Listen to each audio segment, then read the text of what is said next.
La Chine et la Russie entraînent leurs armées en organisant des exercices navals conjoints. L'Occident observe attentivement cette coopération.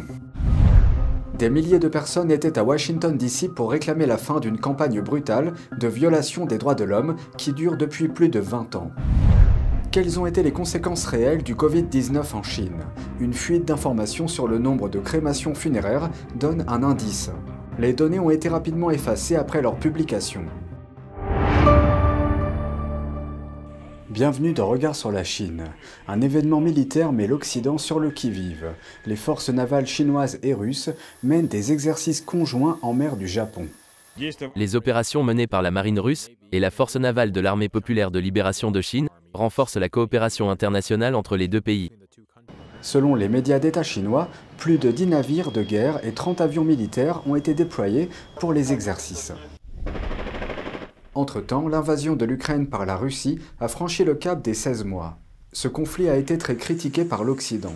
Afin d'arrêter l'attaque russe, plusieurs démocraties ont réagi contre Moscou en prenant des mesures visant l'économie, la technologie et les domaines militaires du pays. Mais Pékin semble avoir adopté l'approche inverse.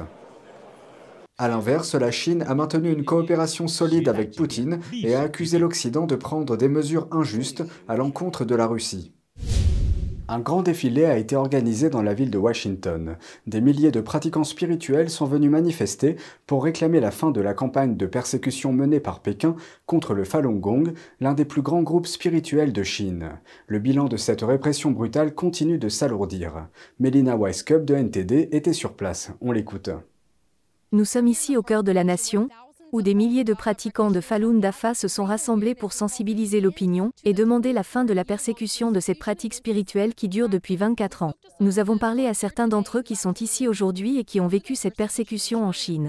Elle a été arrêtée immédiatement et envoyée au centre de détention. À ce moment-là, j'ai perdu le contact avec ma mère pendant 2 semaines. La disparition soudaine de sa mère n'est qu'une partie de l'histoire. Li Jing a commencé à pratiquer à l'âge de 13 ans et sa vie sociale a été compromise en raison de la campagne de propagande du PCC visant à détruire la pratique. Donc je me suis sentie isolée. Même si je sais que le Falun Gong est juste, j'ai dû le cacher à mes nouveaux amis. Et son histoire fait partie des millions qui existent. Même aujourd'hui, la pression n'a pas cessé pour ses croyances spirituelles.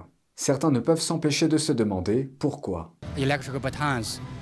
J'ai été torturé avec des matraques électriques. J'ai perdu conscience. Nous pratiquions simplement la méditation, nous essayons de faire de notre mieux pour être une bonne personne. Je crois que c'est ce qu'il y a de mieux. Ce sont les valeurs universelles. Dans les rues de Washington DC, les manifestants ont brandi des pancartes sur lesquelles on pouvait lire « Mettez fin au PCC »,« Le seul espoir de l'humanité est d'améliorer la moralité » et « Le Falun Dafa est grandiose ». Il nous appartient de défendre les personnes persécutées en Chine et de faire entendre notre voix. Nous savons également qu'il y a de plus en plus de preuves que le PCC prélève même des organes sur des minorités religieuses et ethniques du monde entier. La Chambre des représentants a récemment adopté un projet de loi visant à tenir le PCC pour responsable des prélèvements forcés d'organes dont les pratiquants de Falun Gong sont souvent victimes. Un projet de loi sur le prélèvement d'organes qui a le plus de chances d'être adopté et envoyé sur le bureau du président pour signature. De nombreux orateurs ont encouragé les pratiquants spirituels à continuer de s'opposer à cette atrocité et les ont remerciés pour leur courage et pour ne pas avoir laissé le PCC anéantir la pratique du Falun Dafa qui s'est depuis répandue dans plus de 100 pays à travers le monde.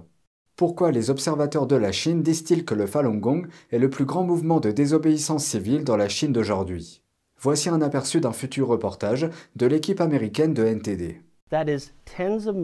Des dizaines de millions de Falun Gong sont impliqués chaque jour dans la création d'un média clandestin, de tracts, de brochures sur la persécution dont ils sont victimes, sur la terrible histoire du PCC, et généralement de manière cachée, ils les déposent sur les pas de porte. Et cela se passe dans toute la Chine, dans les grandes villes, les petits villages et tout ce qui se trouve entre les deux. Il y a donc une énorme vague de fonds en Chine qui fait connaître à la population la véritable histoire du régime, ce qui arrive vraiment au Falun Gong, et cela crée une grande prise de conscience. Un reportage spécial sera diffusé prochainement sur NTD. Nous vous informerons sur les points clés de cette persécution. Le nombre de victimes de la pandémie en Chine revient sur scène. Une fuite sur le nombre de crémations montre des conséquences cachées à la vue du public. Mais les données ont été rapidement effacées après leur publication. Voici la suite. Ce chiffre, publié sur le site officiel de la province orientale du Zhejiang, fait état de plus de 170 000 crémations au cours du premier trimestre de cette année. Cela représente un bond de 70 000, soit 73% par rapport à la même période de l'année dernière. Certains disent que cette augmentation pourrait être due à l'élimination des corps qui se sont accumulés lors de l'épidémie survenue à la fin de l'année dernière. D'autres ont avancé que le Zhejiang n'était pas la région la plus durement touchée par le Covid-19. Cela signifie que le chiffre divulgué ne serait que la partie émergée de l'iceberg, ce qui donne une idée de l'ampleur du nombre de décès dus à la pandémie dans le pays. Sur la base de calculs partagés sur les réseaux sociaux, les derniers chiffres prévoient au moins 4 millions de décès dus à la pandémie en Chine. C'est presque 50 fois plus que le bilan officiel de 83 000 morts avancé par Pékin. Le taux de mortalité du Zhejiang ayant fait froncer les sourcils sur les réseaux sociaux, les autorités l'ont rapidement supprimé. Cette réaction n'est pas surprenante. Depuis le 4e trimestre de 2022, les bureaux des affaires civiles de la Chine, au niveau local et au niveau de l'État, ont régulièrement omis de publier les chiffres liés à la crémation dans leurs rapports trimestriels. Cela fait suite à la révision chaotique des mesures de contrôle de la pandémie prises par Xi Jinping en décembre dernier. À l'époque, des informations indépendantes ont afflué, détaillant l'accumulation des corps dans les crématoriums et les hôpitaux. Dans d'autres tentatives pour dissimuler la réalité, les autorités sanitaires chinoises ont par la suite restreint la définition de ce qui peut être considéré comme un décès lié au Covid-19. Ils ont également exigé des autorités locales qu'elles s'abstiennent de mentionner le terme Covid-19 sur les certificats de décès.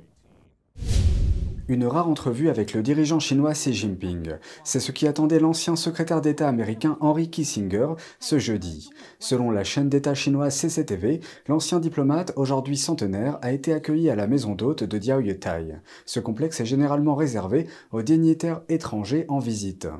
Au cours de la visite, Xi a déclaré à Kissinger que la Chine n'oublie jamais ses vieux amis. Un communiqué publié plus tard a décrit l'ancien fonctionnaire comme un diplomate légendaire.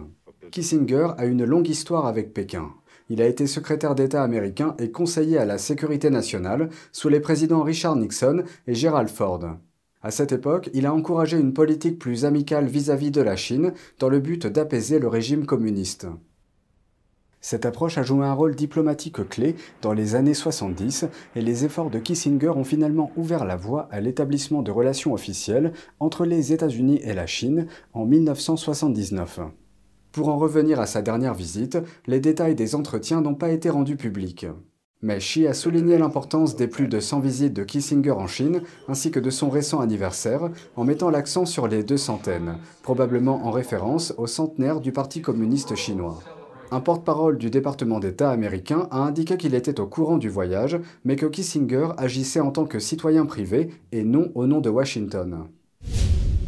C'est tout pour aujourd'hui, merci d'avoir suivi Regard sur la Chine, on se retrouve demain pour une nouvelle émission, prenez soin de vous et à bientôt.